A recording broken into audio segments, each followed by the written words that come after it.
My name is Gary Webster. I'm the Southern Utah Director for Senator Lee. Many of you know me from my work with Congressman Chris Stewart. I was his state director for nearly a decade. And one thing that was always emphasized is the fact that energy security is national security. And you know about his work on the intelligence community. Let me repeat that. Energy security is national security.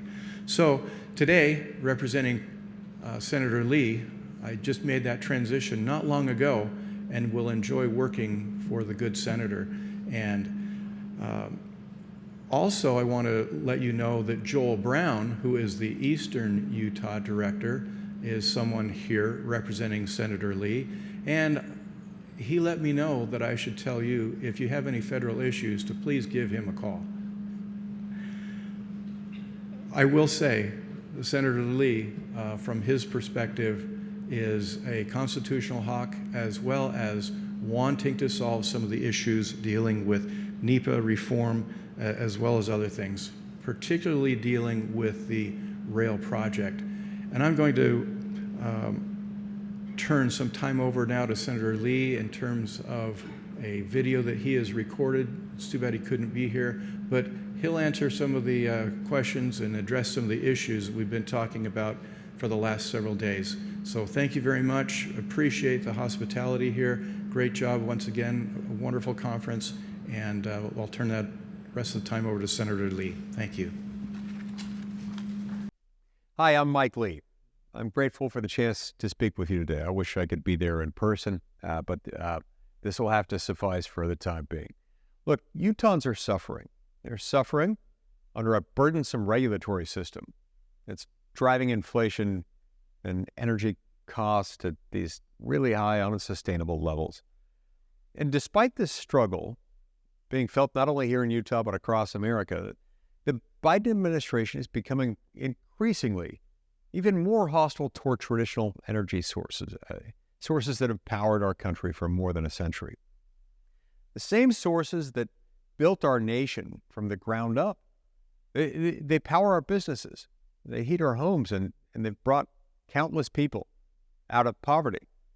Despite all these achievements, President Biden has wasted no time in his crusade to hamstring American energy production.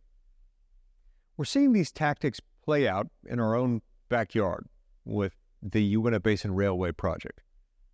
The very type of oil we need is available right in the basin. Despite this delay, I was proud to be a part of the coalition that helped secure the record of decision and pave the way for construction to begin on the railway. It's time we unleash Utah's capabilities for domestic energy production. The issuance of the decision will move us closer to our full potential while providing jobs and economic expansion to the basin.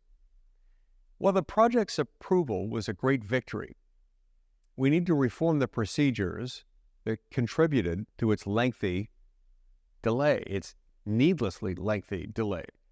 Part of that delay stemmed from NEPA complaints that far exceeded the original statute's scope. Now, when President Nixon signed NEPA into law back in 1970, it was intended and understood as a procedural statute, one requiring agencies to consider their actions' environmental consequences. But now, some 53 years later, NEPA has evolved into a massive, ugly beating stick, whereby activists with some sort of an aesthetic aversion toward fossil fuels can delay projects indefinitely, leaving little recourse to those suffering from those delays. Consider the following. The Hoover Dam was authorized in 1928. It was started in 1931 and finished by 1936. The Golden Gate Bridge took only 5 years to build. The Empire State Building, it was completed in a single year.